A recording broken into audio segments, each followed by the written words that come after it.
प्रश्न है, सूर्यवंशी घराने में उच्च पद पाने का पुरुषार्थ क्या है? सूर्यवंशी घराने में उच्च पद पाने का पुरुषार्थ क्या है?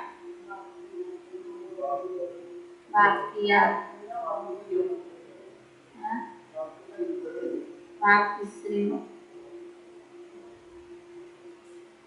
उत्तर है, सूर्यवंशी घराने में उच्च पद पाना है तो बाप को याद करो और दूसरों को कराओ।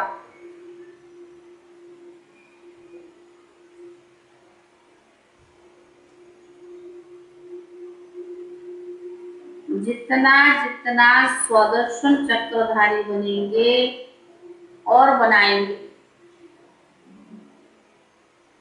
जितना जितना स्वदर्शन चक्रधारी बनेंगे और बनाएंगे उतना ऊंच पद पाएंगे।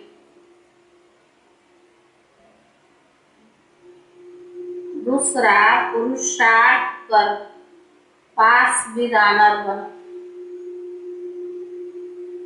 दूसरा, पुरुषार्थ कर पास विदानर बन। ऐसा कोई कर्म ना हो जो सजा खानी पड़े। ऐसा कोई कर्म ना हो जिससे सजा खानी पड़े। सजा खाने वालों का पद भ्रष्ट हो जाता है।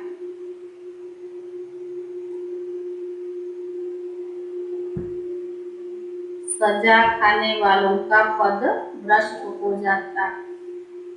गीत है, इस पाप की दुनिया से ओम शांति। यह है बच्चों की प्रार्थना। कौन सा प्रार्थना? पाप की दुनिया से दूर ले चले। किन बच्चों की? जिन्होंने अब तक नहीं जाना है। तुम बच्चे तो जान गए हो ना कि पाप की दुनिया से बाबा हमको पुण्य की दुनिया में ले जा रहे। वहाँ सदैव आराम ही आराम का, सतयुग में सदैव आराम ही आराम। वहाँ दुख का नाम नहीं है। अब अपने दिल से प्रश्न पूछा जाता कि हम उस सुख धाम से फिर इस दुख धाम में कैसे आ गए? बाबा ऐसी दुनिया में ले गए थे ना जहाँ दुख था, ना शांति थी, ना माया था, कोई भी प्रकार की उपद्रव्य नहीं था। तो प्रश्न उठता है, ऐसी दुनिया से फिर यहाँ कैसे आए? क्या विचार?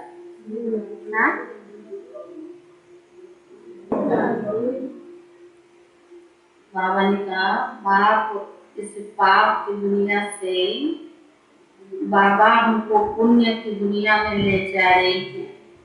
वहाँ सदैव आराम ही आराम, वहाँ दुख का नाम नहीं है।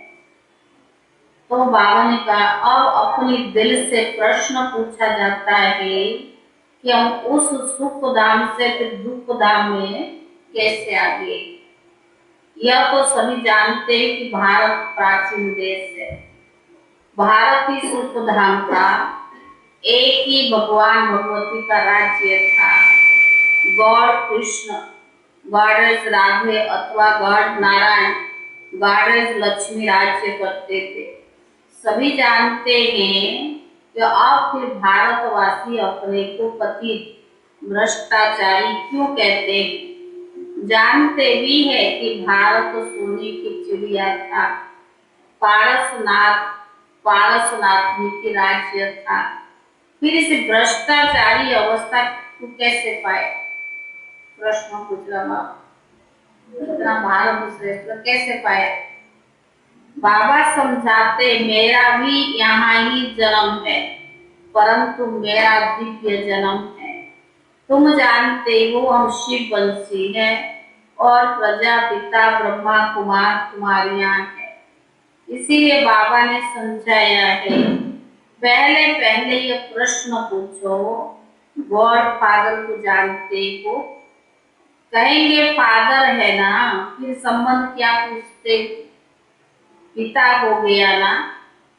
शिव वंशी सभी आत्माएं हैं तो सब ब्रदर्स है। फिर साकार प्रजापिता ब्रह्मा से क्या संबंध है?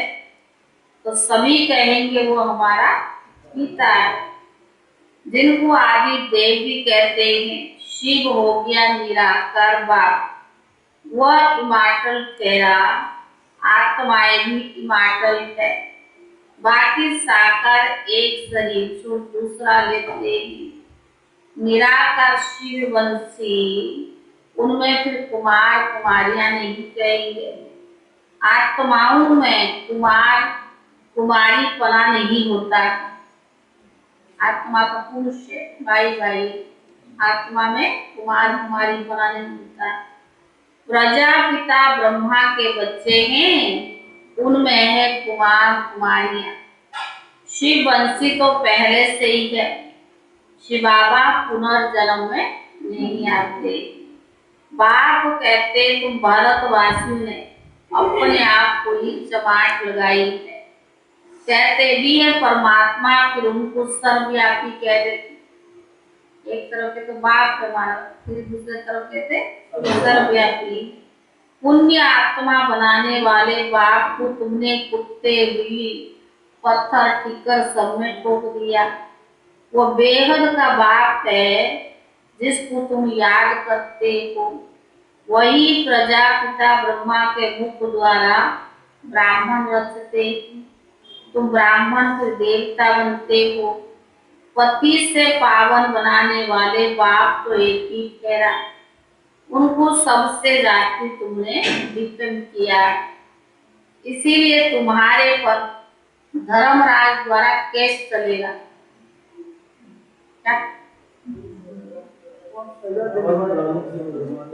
का तुम बच्चों ने ज्यादा ही डिपेंड किया है, इसीलिए तुम्हारे पर धर्मराज द्वारा केस चलेगा। तुम्हारा सबसे बड़ा दुश्मन है 5 विकार रूपी रावण। तुम्हारी है राम बुद्धि, बाकी सबकी है रावण बुद्धि। राम राज्य में तुम कितने सुखी थे? राम राज्य में तुम कितने सुखी थे? रावण राज्य में तुम कितने दुखी हो? वहां है पावन डिनाइस्टी, यहाँ है पतित डिनाइस्टी। अब किसकी मत पर चलना? यह सिर्फ तुम बच्चे ही जानते हो कि बाप इस समय हाजिरा हजूर है। हम आंखों से देखते हैं, आत्मा को पता पड़ता है परम पिता परमात्मा इस शरीर में आया हुआ है। हम जानते हैं, पहचानते हैं शिव बाबा फिर से ब्रह्मा में प्रवेश हो, तुमको वेद शास्त्र का सार और सृष्टि के आदि मध्य अंत का राज बताए त्रिकालदर्शी बना रहे हैं। स्वदर्शन चक्रधारी को ही त्रिकालदर्शी कहा जाता है। विष्णु को यह चक्कर दे देते हैं, तुम ब्राह्मण ही फिर सो देवता बनते हो।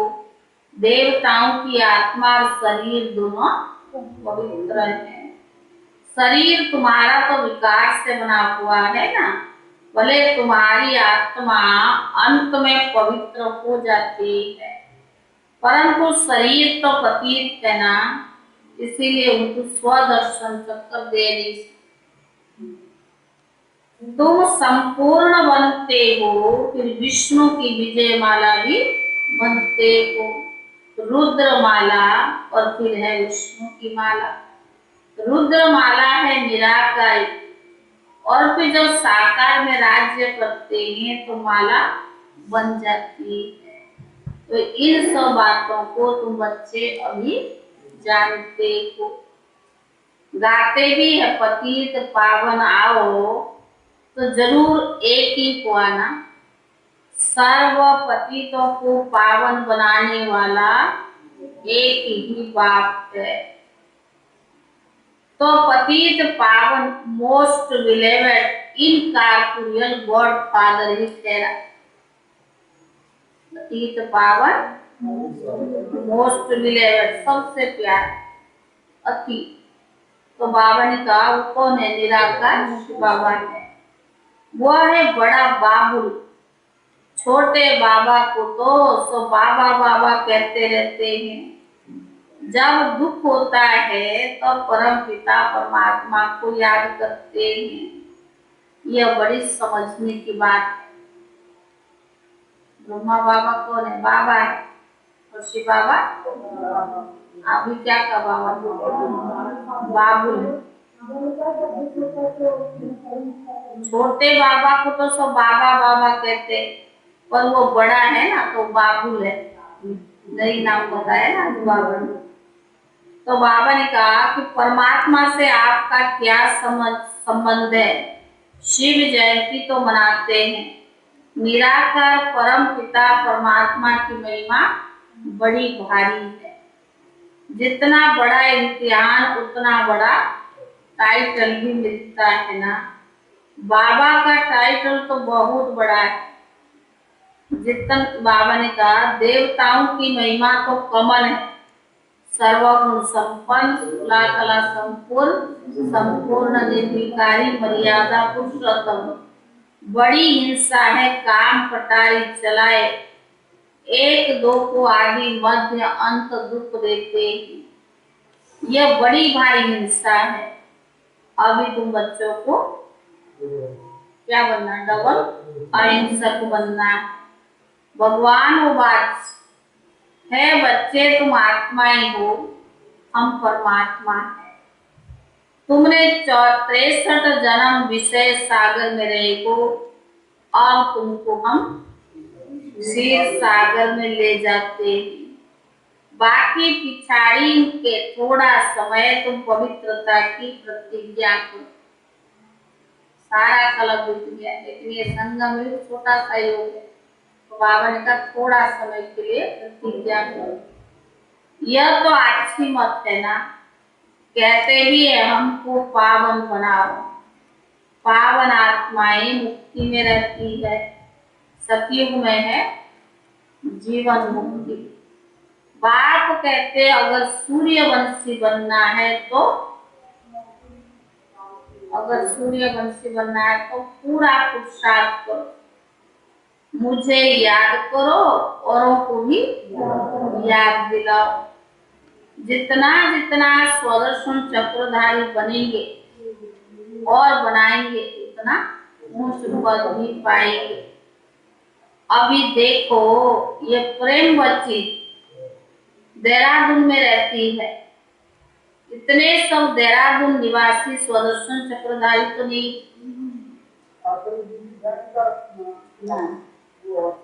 तो दूसरे अमृतसर में थे। ये कैसे बने? प्रेम बच्ची ने आप समान बनाया।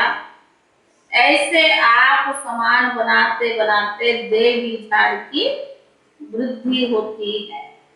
अंधों को सज्जा बनाने का पुरुषार्थ करना है। 8 घंटा तुमको छूट है। 8 घंटा सर्विस करो, दुनिया की नौकरी करो और 8 घंटा आराम करो और 8 घंटा तो और है। तो बाबा ने कहा शरीर निर्वाह धंधा आदि करना है। जहां भी जाओ कि कोशिश करो क्या करने, जहां भी जाओ कोशिश करो मुझे याद करो। जितना तुम बाबा को याद करते हो गोया शांति का दान सारी सृष्टि को देते हो। योग से शांति का दान देना है ना। कोई मुश्किलात नहीं, कोई डिफिकल्टी। बाबा जो कहते हैं कोई मुश्किलात नहीं है। हाँ कभी कभी योग में बिठाया भी जाता है, क्योंकि संगठन का बल भी तो इकट्ठा हो जाता है। बाबा ने समझाया है शिव बाबा को याद करो, उनको कहो बाबा ये हमारे कुल वाले हैं, इन्हों की बुद्धि का ताला भी खोलो।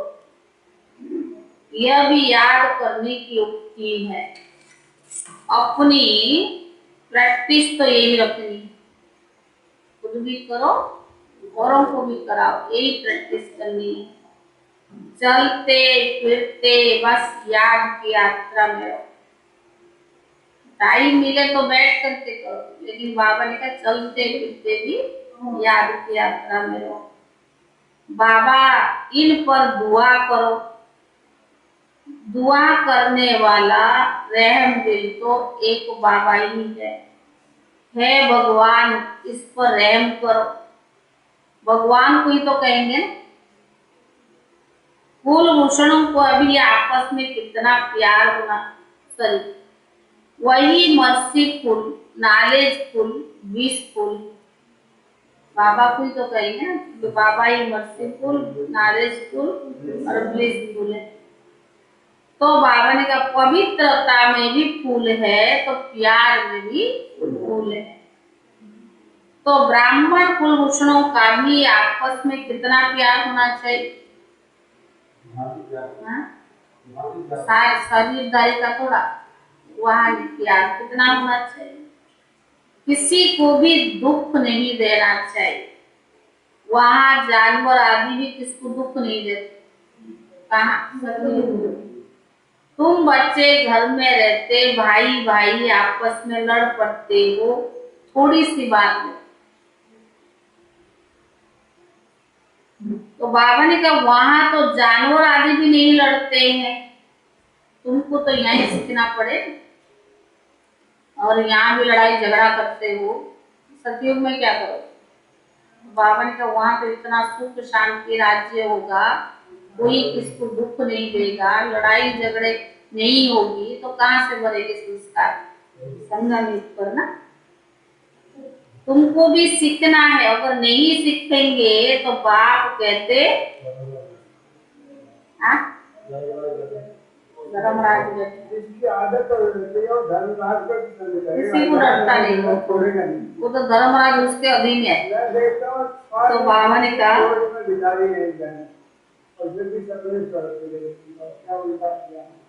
तो बाबा ने कहा बाप कहते तुम बहुत सजाएं खाएंगे, पद भ्रष्ट हो जाएगा, सजा लायक हम क्यों बने, भगवान की भी बने।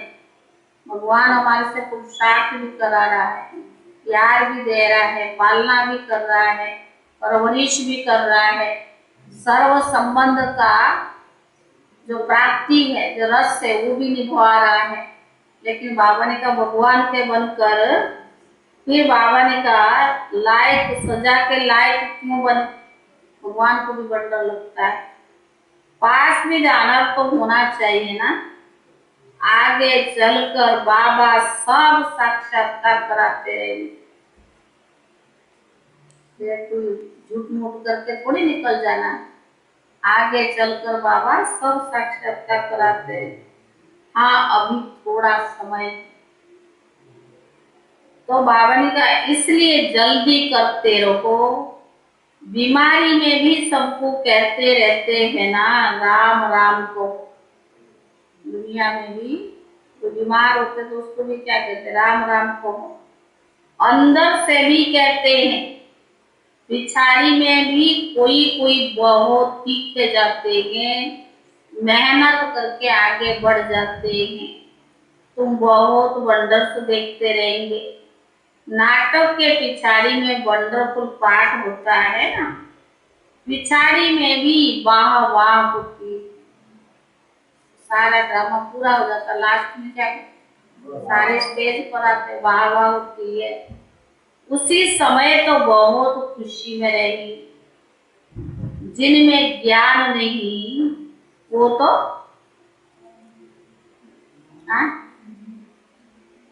अंत समय जो ऐसे समय आएगा, बाबा ने कहा देख तो वही सकेंगे जो याद में रहते होंगे, अवस्था बनाए होंगे। अगर बाबा ने कहा जो ज्ञान में नहीं है वो तो वहीं बेहोश हो जाएगी। बाबा रोज कहता है, रोज मुझे है साकार हो चाहे अव्यक्त हो, तो बच्चे बाप की याद में रहो, याद में रहने की अभ्यास करो। प्रैक्टिस करो, आदत पड़ जाए। क्यों कहता बाबा कि आने वाला समय ऐसा होगा तो उस समय तो टाइम नहीं मिलेगा। तो पक्की अवस्था, परिपक्व अवस्था बनाने के लिए बाबा कहता बहुकाल का अभ्यास चाहिए। 2 दिन में थोड़ा प्रैक्टिस हो जाएगी। हाँ, जिन्होंने किया होगा, तपस्या किया होगा, याद की होगी, बल जमा किया होगा, बाबा की श्रीमत पर चले होंगे, तो बाबा ने कहा उनको मदद तो करेंगे ना बाबा। जैसे बाबा ने कहा ऑपरेशन आदि के समय डॉक्टर लोग कमजोर लोगों को खड़ा नहीं करते। पार्टीशन में क्या हुआ सभी ने देखा ना, है बहुत दर्दनाक समय। इसको खुने नाग कहा जाता है। इनको देखने के लिए भी बहुत हिम्मत चाहिए, विनाश देखने के लिए भी बहुत हिम्मत चाहिए। तुम्हारी है 84 जन्म की कहानी। हम सो देवी देवता राज्य करते थे, फिर माया के बसो वाम मार्ग में चले गए, फिर अब बाबा देवता बनाते। यह सिमरण करते रहो तो बेड़ा पार हो जाएगा। और यही है स्वदर्शन चक्र, जो बाबा कहते हो अगर उसको याद करते रहो तो क्या है, वही स्वदर्शन चक्र और वही बेड़ा पार हो जाए। अच्छा मीठे मीठे सिकीले दे बच्चों प्रति माता पिता बाप दादा का याद प्यार और गुड मॉर्निंग। रूहानी बाप की रूहानी बच्चों को नमस्ते। रूहानी बच्चों की तरफ से रूहानी बाप दादा को याद प्यार और नमस्ते। मम्मा की थोड़ी सी क्लास है क्योंकि मुरली छोटी है ना, थोड़ा ये बड़ा नहीं है, 8-10 लाइन। हम जो भी अच्छे व बुरे कर्म करते हैं उनका फल हमें अवश्य मिलता है। जैसे कोई दान पुण्य करते हैं, कोई यज्ञ हवन करते हैं, कोई पूजा पाठ करते हैं, वह समझते हैं कि हमने ईश्वर के अर्थ जो भी दान किया है वो परमात्मा के दरबार में दाखिल हो जाता है। जब हम मरेंगे तो वह फल अवश्य मिलेगा और हमारी मुक्ति भी हो जाएगी। परंतु यह तो हम जान चुके हैं कि इस करने से कोई सदा काल के लिए फायदा नहीं होता है। यह तो जैसे कर्म हम करेंगे उससे अल्पकाल क्षण भंगुर सुख भी अवश्य ही प्राप्त होती है। मगर जब तक यह प्रैक्टिकल जीवन सदा सुखी नहीं बनी है तब तक उसका भी रिटर्न मिल ही नहीं सकता। भले हम किससे भी पूछेंगे कि यह जो भी तुम करते आए हो वह करने से तुम्हारा पूरा लाभ मिलता है, तो इनके पास इनका कोई जवाब नहीं होता है। अब परमात्मा के पास दाखिल हुआ या नहीं हुआ वो हमें क्यों मालूम। बाबा ने कहा जब तक अपनी प्रैक्टिकल जीवन में कर्म श्रेष्ठ नहीं बने तब तक कितनी भी मेहनत करेंगे तो जीवन मुक्ति को प्राप्त नहीं कर सके। अच्छा दान पुण्य किया लेकिन उसकी करने से कोई विक्रम तो वसम नहीं हुआ। ईश्वर अर्थ अगर दान पुण्य किया उसके करने से कोई विक्रम वसम तो नहीं हुआ, फिर मुक्ति जीवन मुक्ति कैसे प्राप्त हो। भले इतने संत महात्माएं हैं, जब तक उनको कर्मों की नॉलेज नहीं है तब तक कर्म अकर्म नहीं हो सकता। क्या समझा? बाबा ने कहा भले इतने साधु संत महात्माएं, जब तक इन्हों को कर्म की नॉलेज नहीं है तब तक उनके वह कर्म अकर्म नहीं हो सकते, ना वो मुक्ति जीवन मुक्ति को प्राप्त करेंगे। उन्हों को भी यह मालूम नहीं है कि सत धर्म क्या है। बाबा ने कहा और सत कर्म क्या है। सिर्फ मुख से राम राम कहना, इससे कोई मुक्ति तो नहीं होगी ना। तो बाबा ने कहा बाकी ऐसे समझ बैठना कि मेरे मरने के बाद हमारी मुक्ति होगी।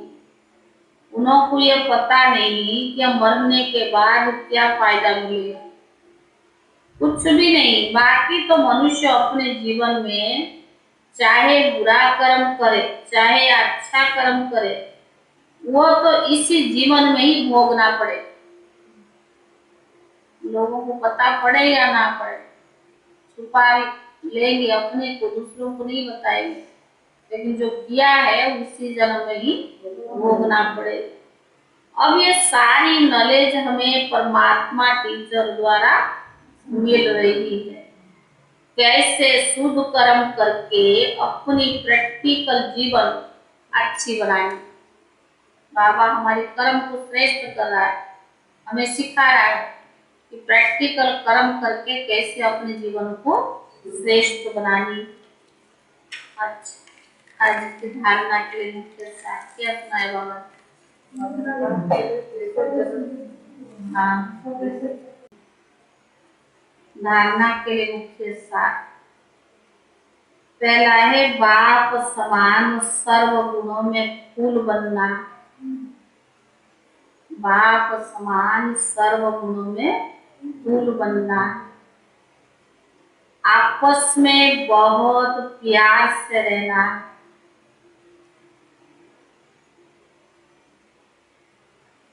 कभी किसी को भी दुख नहीं देना।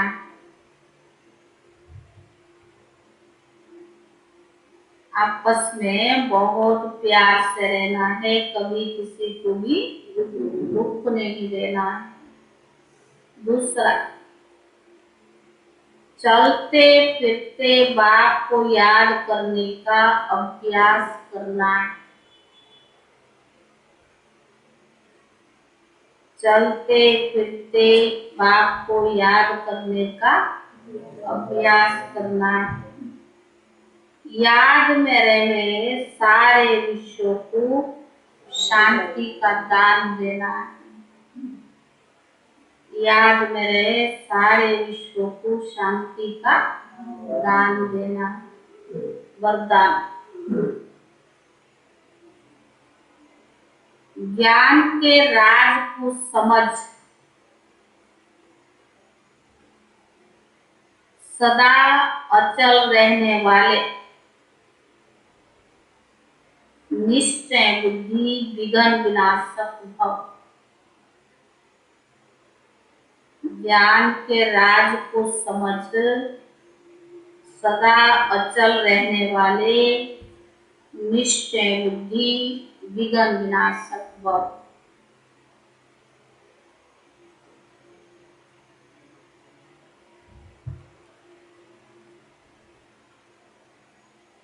विघ्न विनाशक स्थिति में स्थित रहने से कितना भी बड़ा विघ्न खेल अनुभव होगा।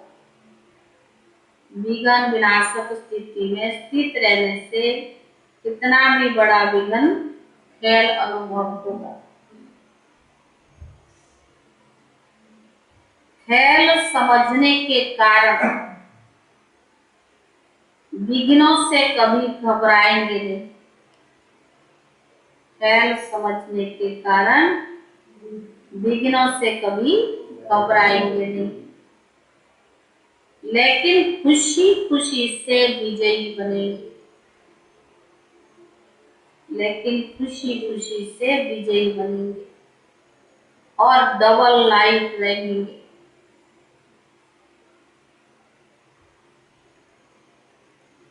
ड्रामा के ज्ञान की स्मृति से हर विघ्न नथिंग न्यू लगता है। ड्रामा के ज्ञान की स्मृति से हर विघ्न नथिंग न्यू लगता है। नई बात नहीं लगेगी, बहुत पुरानी बात है। अनेक बार विजयी बने। ऐसे निश्चय बुद्धि ज्ञान के राज को समझने वाले बच्चों का ही यादगार अचल घर। ऐसे निश्चय बुद्धि ज्ञान के राज को समझने वाले बच्चों का ही यादगार अचल घर। स्लोगन, दृढ़ता की शक्ति साथ को तो सफलता गले के हार बन जाए।